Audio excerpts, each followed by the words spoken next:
Sir मानसिकता म्हणजे नेमकं काय आणि ती आपल्याला बदलता येते का? मानसिकता म्हणजे हा तुमचा मूळ स्वभावानुसार ठरतो.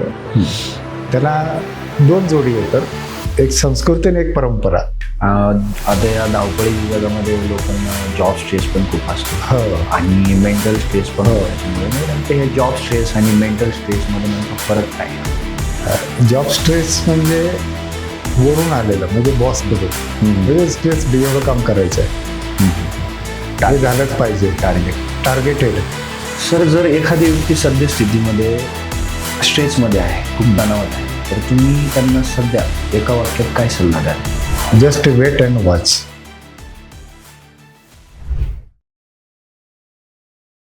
नमस्कार, स्वागत आहे तुमचं डीजी पॉडकास्टमध्ये. मी आहे तुमचा होस्ट सचिन. आजचा आपला विषय आहे कर्मयोगी आयडिओलॉजी. आजच्या धावपळीच्या जीवनामध्ये आपल्याला जो मानसिक ताण तणाव येतो यावरती बोलायला अजूनही लोक घाबरतात. आणि याच मुद्द्यावरती मार्गदर्शन करण्यासाठी आपल्यासोबत उपस्थित आहेत आदरणीय मोहिते सर. नमस्कार सर. नमस्कार. स्वागत आहे तुमचं डीजी पॉडकास्टमध्ये. तुम्ही तुमच्याबद्दल थोडीशी माहिती आमच्या ऑडियन्सला सांगा. तुम्ही काम काय करता आणि तुमच्याबद्दल सेल्फ इंट्रोडक्शन द्या थोडंसं या कॅमेरा. ओके. मी विजय मोहिते, राहणार ठाणे. माझा आतापर्यंत सर्व्हिस, छोटे उद्योग, मोठे उद्योग असं करत करत मेटलर्जी इंडस्ट्री, बऱ्याच इंडस्ट्रीमध्ये माझं वर्किंग झालेलं आहे. त्यामुळे आता वय वर्ष 55 नंतर एक समाजासाठी जे काय करायचं असतं त्यानुसार मी आता करत आहे. कारण आपल्यासाठी स्वतःसाठी तर आपण जगून झालेलो आहे, तर आता बाकीच्या लोकांसाठी पण तसा गायडन्स थ्रू काहीतरी करावं म्हणून कर्मयोगी आयडिओलॉजी ही कन्सेप्ट तयार केली. तर सर कर्मयोगी आयडिओलॉजीची कल्पना तुम्हाला कुठून सुचली? कर्मयोगी आयडिओलॉजी हे नावच मुळात कर्मयोगी जे लोक असतात त्यांचा आदर्श घेऊन मला ती संकल्पना सुचली की कर्माधारित लोक जे आहेत ते सगळे समाजासाठी जगलेले आहेत. कोणतेही महापुरुष घ्या किंवा व्यक्ती घ्या, आत्ताच्या आधुनिक काळात जरी असले तरी ते तुम्हाला वंदनीय असतात. ते किंवा त्यांचं काम जे असतं ते जनजागृती म्हणा किंवा जागृत नागरिक म्हणून म्हणा किंवा समाजाला दिशा देण्याचं काम म्हणा. चुकीच्या ठिकाणी नाही पण चांगल्या ठिकाणी त्यांना गायडन्स करायचं, हे काम त्यांच्याकडून झालेलं आहे. मग तो आदर्श जो असतो, आदर्श आपल्याला त्यांचा त्या गुणांचा ठेवायचा आपल्याला. मग ते कर्मयोगी संकल्पना तिथून आले आणि समाजासाठी काहीतरी करावं. आपण आपली लाईफ आपण जगलो, बरोबर, 55 वर्ष म्हणजे भरपूर झाली. त्याच्यानंतर जे काय असेल ते आपण त्याच्यातूनच केलेलं. सर मानसिकता म्हणजे नेमकं काय आणि ती आपल्याला बदलता येते का? मानसिकता म्हणजे हा तुमचा मूळ स्वभावानुसार ठरतो. त्याला दोन जोडी येतात, एक संस्कृती आणि एक परंपरा. संस्कृती आणि परंपरेतून तुम्हाला हे मानसिकता तयार होत जात असते. जशी ज्या वातावरणात तुम्ही राहता त्या वातावरणानुसार तुम्हाला घडलं जातं. ते घरातले असू दे, तुमचे शिक्षणातले असू दे किंवा कॉलेजचे असू दे, कंपनीतले असू दे, या वातावरणात जसे तुम्ही राहता, जसे लोक भेटतात तशी तुमची मानसिकता त्यानुसार तुम्हाला चेंज करायला लागते. सर ओव्हर थिंकिंग आणि डिप्रेशन यामध्ये फरक नेमका कसा ओळखायचा? ओव्हर थिंकिंग म्हणजे तुम्ही एखादा मुद्दा आहे तो फक्त वैयक्तिकच धरताय. वैयक्तिक म्हणजे तुम्ही मनावर घेतलेलं दडपण किंवा आता मी सांगूही शकत नाही आणि काही करूही शकत नाही. मग तुम्ही काय करता, त्याच्यावरती फक्त विचार करता, असं झालं तर, तसं झालं तर. स्वतःचेच प्रश्न आणि स्वतःचेच उत्तर असतात. मग तो बरोबर की हा बरोबर, कमी बरोबर, याने सांगितलेलं बरोबर की त्याने सांगितलेलं बरोबर, याच्यातच तुम्ही विचार करता. हे ओव्हर थिंकिंग करत करत तुमच्या हातातलं काम बाजूला राहतंय आणि तुम्ही त्या दिशेने जात जाता. मग हे ओव्हर काम म्हणजे एवढी गरज नसते खरी, म्हणजे याची गरज नाही तर मग ते ओव्हर मध्ये गेलं तुमचं. आणि दुसरं म्हणलं तर डिप्रेशन म्हणजे एखादी गोष्ट तुम्हाला करायची आहे पण ती होत नाहीये. का होत नाहीये त्याच्यावर मार्ग काढायला तुम्ही 4 ठिकाणी जाता पण योग्य उत्तर तुम्हाला मिळत नाही. आणि तुमचा जो परिणाम असतो त्या उत्तरासाठी की बाबा मला हे अचिव्हमेंट केलं तर माझं सॅटिस्फॅक्शन होईल, ते सॅटिस्फॅक्शन होत नाही.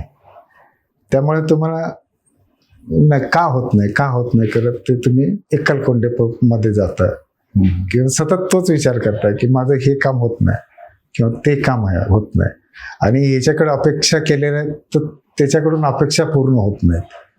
आणि आपण एखादं काम समजा करतोय आणि त्याच्यामध्ये बार बार अपयश येत आहे आपल्याला, मग त्यावेळेस पण त्यावेळेला सेम कंडिशन, निगेटिव्ह विचार जास्त ते कंडिशनच सेम तशी होते ना त्यांची, की आपण करतोय पण आपल्याला समजून घेणार कोण नाही. म्हणजे या कंडिशन मध्ये सर माणसांनी असं एकटं राहणं गरजेचं आहे की काउन्सिलिंग घेणं गरजेचं आहे? नाही, या वेळेला काउन्सिलिंग घेणं गरजेचं आहे. कारण भरपूर लोक असे आहेत ना सर, काउन्सिलिंग घेत नाहीत, घाबरतात त्या गोष्टींना, अजूनही घाबरतात. तर त्यावरती तुम्ही काय सांगू शकता ऑडियन्सला? आता काळाप्रमाणे लोकांनी बदलायला हवं ती, आणि ती आता सध्याची गरज आहे. कारण पहिलं काउन्सिलिंग म्हणजे कसं आहे, ते घरातून शाळेतून ती मंडळी, जुनी मंडळी ती योग्य मार्गदर्शन करणारी होती. आता कसं आहे, तेव्हा पुस्तक वाचायचे जे काय असतील त्यानुसार त्यांचं मार्गदर्शन असायचं, त्यांचा अभ्यास असायचा त्या गोष्टीवरती. त्या अभ्यासानुसार एक सार काढून ते कोणत्या व्यक्तीला काय सांगायचं ते सांगत होते.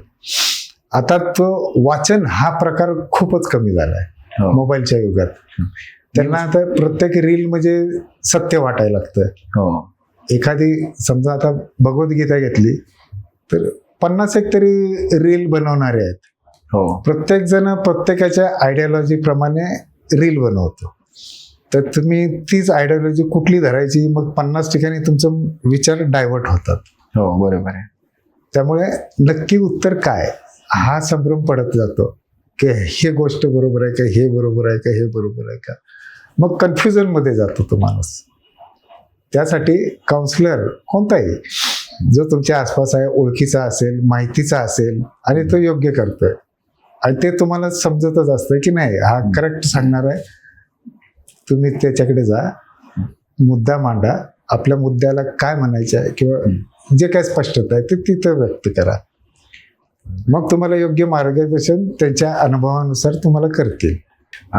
आता या धावपळीच्या जगामध्ये लोकांना जॉब स्ट्रेस पण खूप असतो आणि मेंटल स्ट्रेस पण होतो. त्याच्यामुळे मग नेमकं हे जॉब स्ट्रेस आणि मेंटल स्ट्रेस मध्ये नेमका फरक काय? जॉब स्ट्रेस म्हणजे वरून आलेलं, म्हणजे बॉस कडून, म्हणजे स्ट्रेस एवढं काम करायचं आहे, हे झालंच पाहिजे, टार्गेटेड. जसे IT मध्ये आहे, सगळ्या इंडस्ट्रीमध्ये आता ते कंपल्सरी झालंय. ते नियम आता लागू केला ना, तो कॉन्ट्रॅक्ट पद्धती. त्यामुळे मग त्यांना कसं सोडता येत नाही नोकरी, बॉन्ड रायटिंग असते आणि वर्कलोडमुळे तो प्रेशर पण असतंय की हे संपवल्याशिवाय जाता येत नाही. पहिलं एक लिमिट होतं की बाबा नाही 9 ते 5ला बेल वाजली की निघायचं. आता तसं होत नाही. ते शक्यता ते कमी होत चालल्यात आता.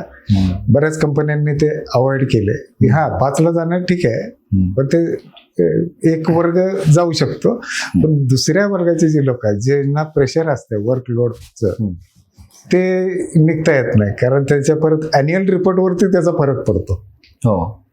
तुम्हाला जे अप्रायझल वगैरे इन्क्रीमेंट म्हणतात ते जर मिळवायचं असेल तर तुम्हाला टार्गेट पूर्ण करायला पाहिजे. त्या टार्गेट बेसवरती तुमचं इन्क्रीमेंट अवलंबून असतं. Achievement, first achievement, second achievement, हे त्या बेसवर. म्हणजे हा झाला तुमचा जॉब स्ट्रेस झाला. मेंटल स्ट्रेसचा मुद्दा असा येतो की जॉब करत असताना तुम्हाला जे वैयक्तिक, तुम्ही जॉब व्यतिरिक्त जे काही स्ट्रेस असतात ते तुम्हाला त्यावेळेला पण आठवतात. काल भावाशी भांडण झालं, बायकोने असं म्हणलं, मुलाला हे पाहिजे, हे तुम्हाला कंटिन्यू मागेच असतं ना.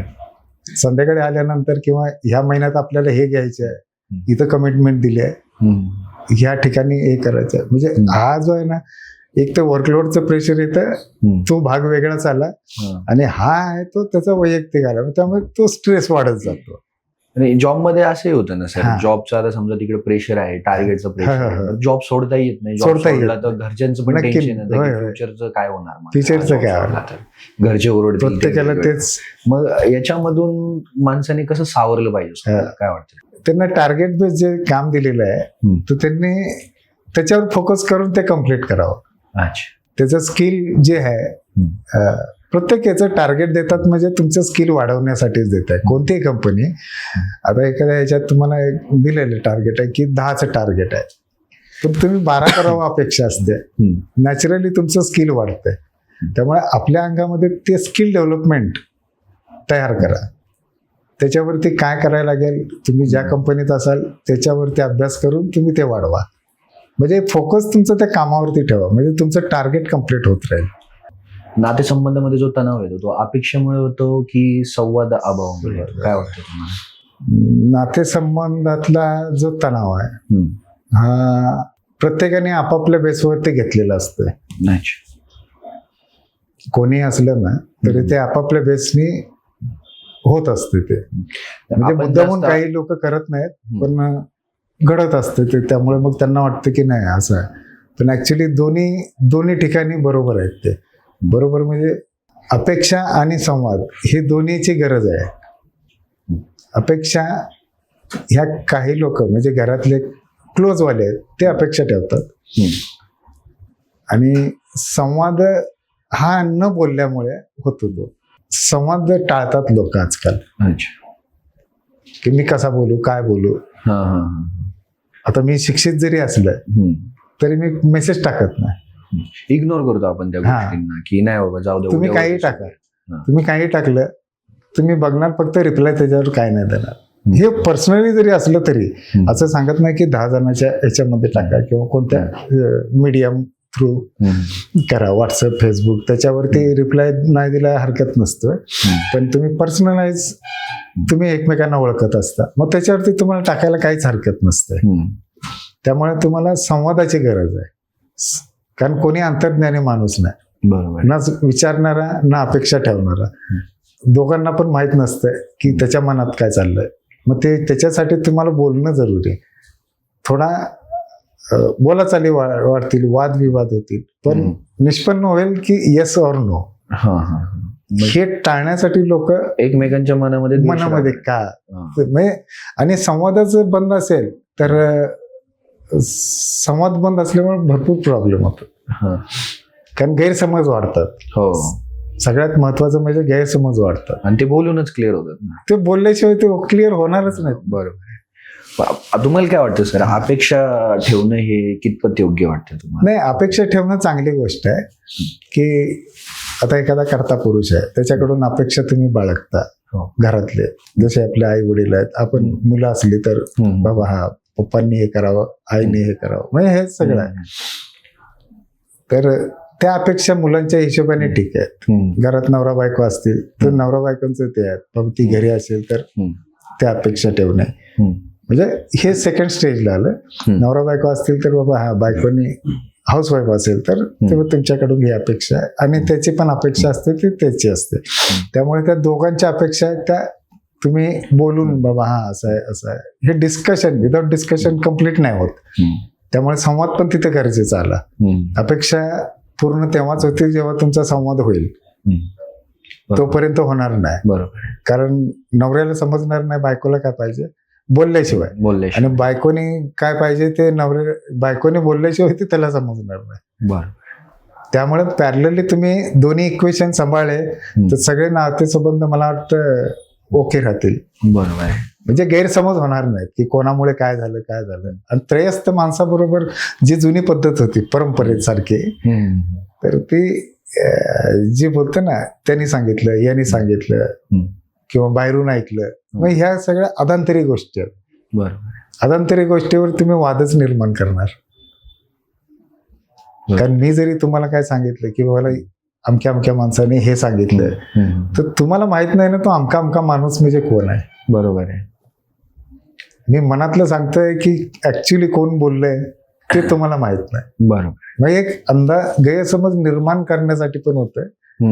गैरसमज दूर होण्यासाठी केलं तर ठीक आहे, पण गैरसमज निर्माण करणारे सध्याच्या परिस्थितीत कसं आहे, जरा वातावरण वेगळं आहे, पहिल्यासारखं वातावरण नाही आता.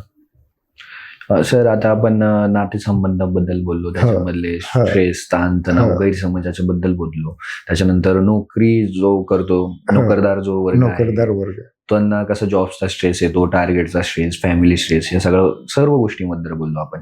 पण मला हे म्हणायचं आहे, ज्यांना नवीन एखादा त्यांनी व्यवसाय सुरू केला, एखादा बिझनेस सुरू केलाय आणि त्याच्यामध्ये त्याला लॉस झाला, हा. तर तो इमोशनली स्वतःला कसा सावरू शकतो? काय वाटतं तुम्हाला? कसं सावरलं पाहिजे त्यांनी इमोशनली स्वतःला? उद्योगातून जे काय त्याला करायचं आहे, नवीन सुरू केलेलं आहे त्याने एखादा उद्योग कोणताही, तर त्याच्यामध्ये त्याने जे पहिले म्हणजे उद्योगात पडण्याच्या पूर्वी जो अभ्यास केलेला असतो त्याचा फॉलोअप घेत राहायचा, की आपल्या चुका कोणत्या पॉइंटला झालेल्या आहेत, मार्केटच्या दिशेने झालेल्या आहेत, की आपले सहकर्मी आहेत त्याच्या दिशेने झाले, की आपले एम्प्लॉई ठेवलेत त्याच्या दिशेने झाले. म्हणजे असे वेगवेगळे भाग येतात त्याच्यात, तुम्ही कोणताही व्यवसाय केले तरी. तर त्यामुळे तो क्लिअरन्स तुम्हाला स्वतःला विचार करायचा आहे, किंवा एखादा बिझनेस काउन्सिलर असेल त्याच्याशी बसून करायचं. जसे आता मनी मॅनेजमेंट येतं, तुमचा बिझनेस चाललाय पण तुम्ही आलेल्या पैशातून सगळं फक्त रोल करत राहिले तर तुमचं सेव्हिंग नाही होत ना. बरोबर. त्यामुळे मनी मॅनेजमेंट करणारे तुम्हाला सांगतील एवढे टक्के बाजूला ठेवत जावं, वेळेला कामी येतील. म्हणजे फायनान्शियली तुम्हाला स्ट्रॉंग करतात ते. हो बरोबर. म्हणजे एक त्याच्यावरती अभ्यास जर केला तर ते तुम्हाला योग्य ठरतं ते. दुसरी गोष्ट येते की तुमचं कस्टमर आहे, कस्टमर का येत नाही किंवा कमी काय येतोय, मग या बेसवर गेला तर तुम्हाला त्याच्यानुसार करायचे की आपले जे आपलं काम आहे हे लोकांपर्यंत पोचतंय की नाही. पोचत असलं तर तुम्हाला स्वतःच्या बिझनेस सहित तुमचे कॉम्पिटिटर कोण आहेत त्यांच्यावर पण तुम्हाला लक्ष ठेवायचं आहे. बरोबर आहे. कारण कॉम्पिटिटर म्हणल्यानंतर कसं तो ईर्ष्या भाव येतो, तो वेगळा आहे, मी वेगळा आहे, तो वेगळा आहे, त्याच्याकडे सगळे गिराईक जातात, माझ्याकडे कमी असतात. मग तो ईर्ष्या भाव आहे ना, तो तुम्ही टच मध्ये राहा. असा पण एक फरक पडू शकतो. आणि समजा कदाचित झालाय लॉस, आपण काही करू शकत नाही, लॉस झालाय, तर त्याने इमोशनल होऊन निर्णय घेतले पाहिजेत की स्मार्ट डिसिजन घेऊन पुन्हा नवीन व्यवसायाला सुरुवात केली पाहिजे? काय वाटतं तुम्हाला? म्हणजे त्या गोष्टीतून कसं बाहेर आलं पाहिजे? काही जण डिप्रेशन मध्ये जातात लॉसमुळे. होय होय. तर त्याच्यावरती तुम्ही काय सांगाल ऑडियन्स? त्याच्यामध्ये आपल्याला जर डिप्रेशन मध्ये तो गेला किंवा लॉस झाला की तो भरून काढत नाही, थोडा वेळ त्याने स्पेस घ्यावी, म्हणजे हॉल्ट घ्यावा. किंवा एखाद्याचं दुकान, एक उदाहरण म्हणून आपण दुकान घेऊया, तर दुकानाचं असेल तर 1 महिनाभर तरी बंद ठेवा, किमान 30 ते 45 दिवस, जास्त पण नाही सांगत, स्वतःला वेळ देण्यासाठी, की आपला जिथं आपण प्रॉब्लेम झाला किंवा कोणते एखादी डील केली असेल त्याच्यामध्ये लॉस झालाय, तर थोडा तो हॉल्ट करून विचार करा की नक्की काय केल्यामुळे तुमचा हा दिवस आला, नुकसान कशामुळे झालंय. मटेरियल विषय काय असेल तर त्याची चेकलिस्ट तयार करा की बाबा मटेरियल चुकीचं आलंय काय. म्हणजे कस्टमरने रिजेक्ट केल्यामुळे पण तुम्हाला एकदमच लॉस येणार. तुम्ही पाठवलेला आहे 10-20 लाखाचा माल पाठवलाय, तो रिजेक्ट होऊन आला, तो कमी रेटला गेला तर ते परवडतं त्याला, पण रिजेक्ट होऊन आल्यानंतर तो परवडत नाही. ट्रान्सपोर्टेशन म्हणा, बाकीच्या विषय म्हणा, कारण ते सर्व त्याला भोरदंड लागतो. मग प्रॉफिट तर सोडूनच द्या, ते मायनस मध्ये जातो तो विषय तो. त्यामुळे तिथे एक तुम्हाला स्टडी करायचा आहे. म्हणजे असे 3-4 मुद्दे येतात, तिथे तुम्हाला मेन फोकस करायचा आहे. म्हणजे तुम्ही जर लॉस उद्या झालाच तुम्हाला, तर तुम्ही निगेटिव्ह न विचार करता पॉझिटिव्हली तुम्ही सुरुवात केली पाहिजे पुन्हा नव्याने. आणि त्यात ज्या चुका तुमच्या पहिले झाल्या त्या चुकावरती तुम्ही बार त्या चुका न व्हाव्या त्यासाठी स्वतःला वेळ देऊन करून पुन्हा चालू, स्वतःला वेळ द्या, थोडा गॅप द्या. गॅप ह्याच्यासाठीच आहे की बाबा तुम्ही समजून घ्या घरातून स्ट्रेस आहे काय, की घरातून कोणी बोलत असेल की नाही हा धंदा तू चुकीचा करतोय, हा माझ्या साजेशा आहे, आपल्या घराण्याला नाही, किंवा असे काही पण विषय असू शकतात. बिझनेस वेगवेगळ्या अँगलने बघितला जातो लोकांकडून. त्यामुळे तुम्हाला नक्की कोणाकडून प्रॉब्लेम होतोय हे चेकआउट करायसाठी हा स्पेस पाहिजे असतोय. बरोबर. आणि तुम्हाला एकदा समजलं की नाही हा आपला इश्यू असा आहे की आपल्याला घरातून प्रॉब्लेम होतोय, तर चेंज द ओव्हर. म्हणजे तुम्हाला बिझनेस बदली करायचा आहे, घरातून परमिशन घ्या, हा नाही तर हा करू का, मग ह्याचा अभ्यास करा आणि तो चालू करा. म्हणजे एकंदरीत तुम्हाला सपोर्टिव्ह पण राहतील घरातले. म्हणजे घरच्यांचं सपोर्टिव्ह राहणं पण खूप गरजेचं. कोणत्याही बिझनेसमध्ये घरातले कोण ना कोणतरी सपोर्टिव्ह लागतात. कारण एक काय बोलतो पाठीराखा असावा घरातला, भाऊ असू दे, वडील असू दे, आई असू दे, कोणी नात्यातला. तर एखादा असला ना तर जरा व्यवसाय संबंधी त्याच्याशी बोलू शकतो, अरे असं असं झालं, तर त्याला जरा फीडबॅक पण चांगला मिळतो. नाही ठीक आहे. कोणत्याही छोट्या मोठ्या उद्योगात जरी तुम्हाला लॉस झाला तरी घाबरायचं कारण नसतंय. तुम्ही थोडासा स्पेस घ्या. स्पेस इन द सेन्स यासाठी सांगतो की श्रद्धा आणि सबुरी हा जो विषय आहे हा याच्याशी निगडीत आहे. तुम्ही श्रद्धा ठेवा आणि स्वतःवर आत्मविश्वास ठेवा की मी करणार, परत दुसऱ्या वेळेला करणार, तिसऱ्या वेळेला करणार. एकदा चुकेल, दोनदा चुकेल, तिसऱ्यांदा नाही चुकणार. त्यासाठी तुम्हाला जे घरातून पाठबळ लागतं, कोणी नात्यातला एक माणूस जरी असू द्या, त्याचा सपोर्ट असला तर तुम्ही निश्चितच करू शकताय. दुसरं महत्त्वाचा मुद्दा म्हणजे तुमचा जो स्पेस मिळाला आहे त्याचं युटिलायझेशन बरोबर करा. म्हणजे त्याचा विषय जिथं लॉस झालेला आहे किंवा तुम्ही डिप्रेशनमध्ये गेला असेल की आता धंदाच करायचा नाही असं ठरवलं असेल तर तुम्ही योग्य मार्गदर्शन घ्या. कोणत्या वेळेला काय करायचं आहे तुम्हाला. व्यवसायात समजा घरातून जर प्रॉब्लेम होत असतील की हा व्यवसाय नको, की ह्या व्यवसायामुळे आपल्याला खराब होतंय, ह्या व्यवसायात आपलं नाव खराब होतंय, किंवा घरातल्या कोणाला तरी इगो होत असेल की नाही हा धंदा याने करायला नाही पाहिजे, तर तुम्ही त्यांच्याशी बोला काय आहे, मग कोणता धंदा करावा. त्यांच्याशी बोलून झालं की मग तुम्ही ठरवू शकता की नाही त्यांच्या चॉईसला काय आहे. म्हणजे ते चॉईस सिलेक्ट करा. घरातले जेवढे मेजर चॉईसवर येतील तेवढे तुमच्यासाठी चांगलं आहे. मग त्यानुसार तुम्ही केला तर तुम्हाला सपोर्टिव्ह जास्त राहतील. आणि जे व्यवसायामध्ये जे आवश्यक असते फीडबॅक आणि पाठीराखे ते तुम्हाला पाठबळ मिळेल. मग तुम्ही व्यवसायात उत्तम रीतीने पुढे वाटचाल करू शकताय. सर, आपण नातेसंबंध वगैरे या सर्व गोष्टींवरती बोललो. हो. मला असं वाटतं कपल काउन्सिलिंग ही सुद्धा आवश्यक गोष्ट आहे. तर तुम्हाला काय वाटतं कपल काउन्सिलिंग किती महत्वाची आहे? सध्याच्या ह्या काळामध्ये म्हणजे 4-5 वर्ष तरी झाली असं गृहीत धरून चला, तर ह्या 4-5 वर्षामध्ये कौटुंबिक न्यायालय जे आहेत तिथे भरपूर कपल्स लोकांचेच नवीन म्हणजे पहिल्या 5 वर्षात, लग्नानंतर 5 वर्षात असे कपल भरपूर यायला लागले. त्याला म्हणजे माझ्या मते कारणीभूत विभक्त फॅमिलीज ज्या झाल्यात, म्हणजे मुलाचे आई वडील लांब राहतात, मुलीचे आई वडील लांब राहतात, दोन्ही शहराच्या बाहेर म्हणजे मूळ गावापासून लांब आहेत. मग तिथे तो प्रॉब्लेम होऊ शकतो.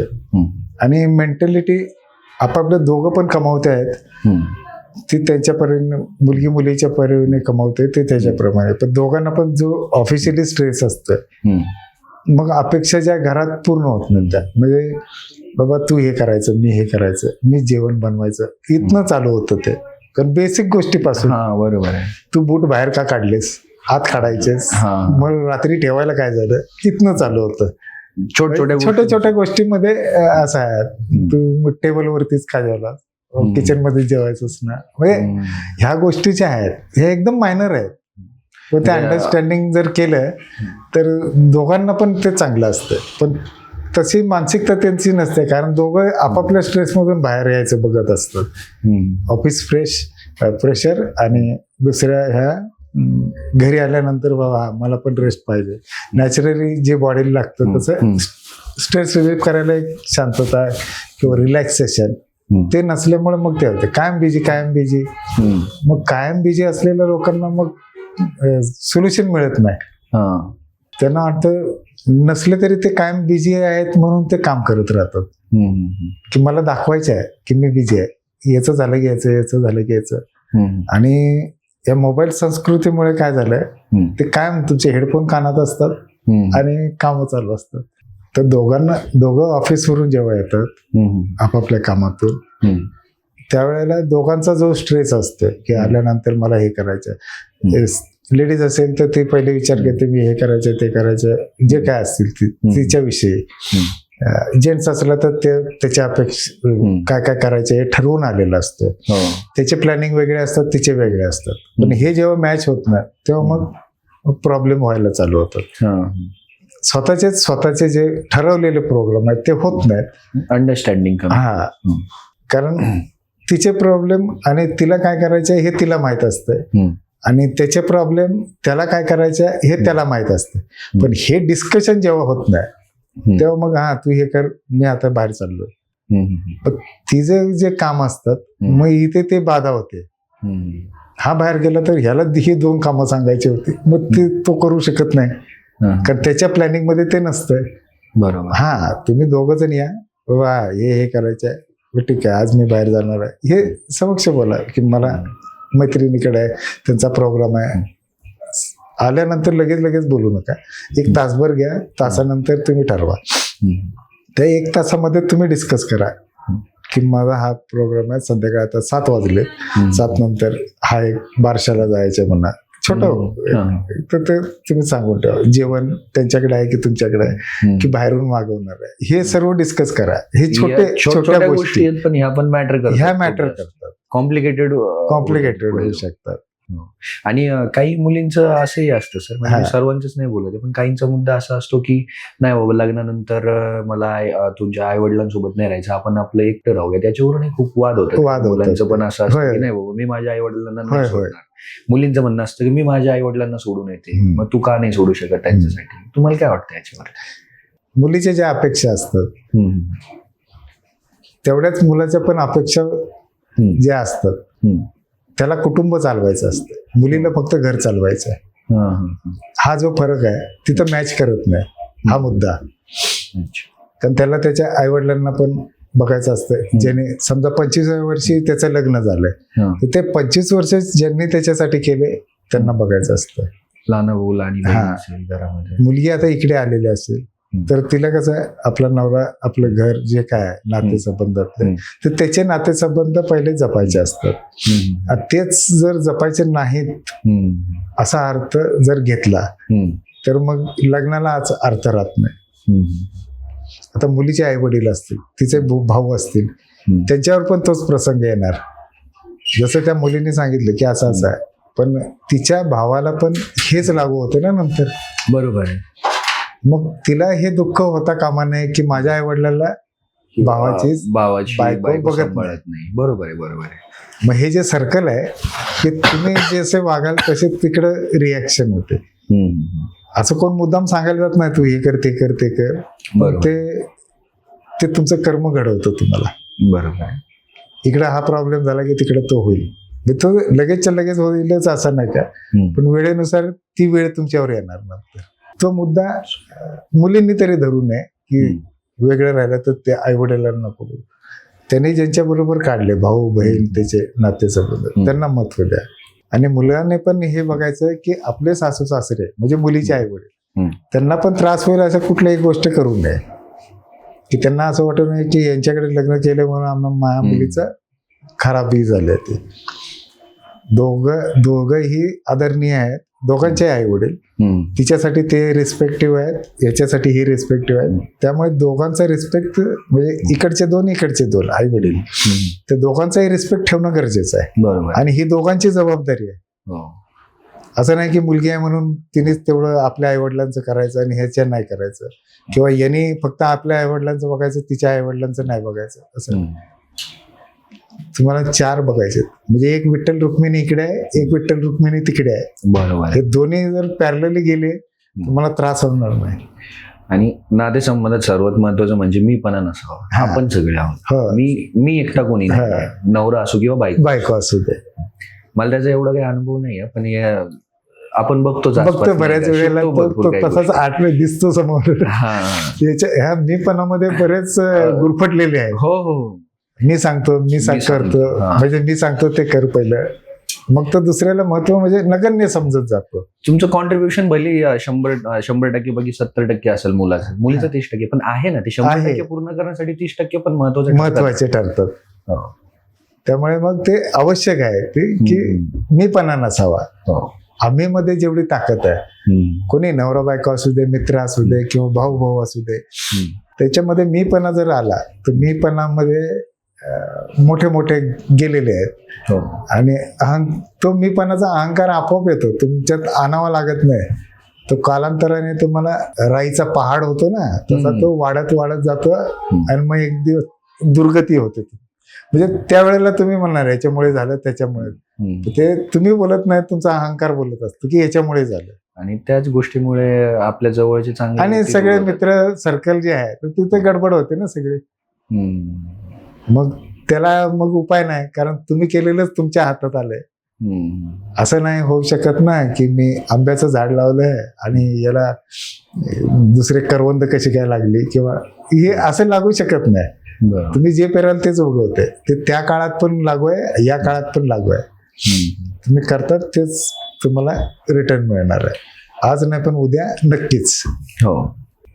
तर तुमच्याकडे येणारी सर्वात कॉमन प्रॉब्लेम कोणती आहे सर? कॉमन प्रॉब्लेम येणारे, बाबा मी आता माझा ही समस्या आहे, कोणती वैयक्तिक असेल, सामाजिक असेल, किंवा एखाद्या याच्यावरती असेल उद्योगाविषयी, तर मी हे करू की ते करू, मग ह्याच्यातलं कुठलं मला बेस्ट आहे. मग तेव्हा त्यांना तेच सांगायला लागतं की मी सांगतो म्हणून हा उद्योग कर म्हणून सांगायचं नाही. म्हणजे उद्योगाविषयी म्हणून तुला याच्यातलं काय चॉईस, तुला कन्व्हिनियंट काय वाटतंय, तुला सपोर्टिव्ह काय वाटतंय, तुझ्या बेसवरती तू कशामध्ये श्रेष्ठ आहेस की हे तू उत्तमरित्या करू शकतोस. हे टप्पे तुझ्याकडनं आले ना, मग तुला सांगतो की तू हे कर. ते टप्पे एक 5-7 आहेत. मग त्या टप्प्यामधून तुम्ही गेले की तुम्हाला योग्य दिशा मिळते की मला हे करायचंय. म्हणजे हे कॉमनली उद्योगाचं सांगितलं. आणि वैयक्तिक काउन्सिलिंग जे येतं पर्सनल काउन्सिलिंग मध्ये, त्याच्यामध्ये सर्व म्हणजे नाही का, असं मला हे म्हणायचं की कॉमन म्हणजे Common गोष्ट. सगळ्यात जास्त प्रॉब्लेम बाबा या असाच प्रॉब्लेम आहे, नातेसंबंधाचा असू द्या, कपल काउन्सिलिंगचा असू द्या, यापैकी किंवा बिझनेस लॉसचा असू द्या, यापैकी सर्वात जास्त येणारी व्यक्ती कोण आहे तुम्हाला हे वाटतं? उद्योगातले येतात मॅक्झिमम. आणि पर्सनल डेव्हलपमेंट म्हणजे आपण आता प्रचलित भाषेत पर्सनल डेव्हलपमेंट क्लासेस वगैरे जे चालू झालेत ते त्याच्यावरती आधारित आहेत.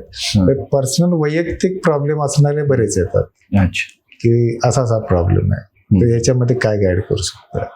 मग त्याला ते पर्सनलाइज मध्ये आम्ही सांगतो की हा प्रॉब्लेम आहे, इथे सॉल्व्ह कर, इथे लक्ष दे आणि इथनं तुला अशा पद्धतीने येईल. म्हणजे त्यांना जे पाहिजे ते अचीव त्या मार्गाने. आणि प्लस होत जेव्हा जातं तेव्हा तो माणूस पुढे जात असतं की नाही हा बदल झालाय. मग त्याचं सॅटिस्फॅक्शन होतं की नाही करेक्ट वेला आपण चाललेलो आहे, योग्य माणसाकडे भेटलेलो आहे.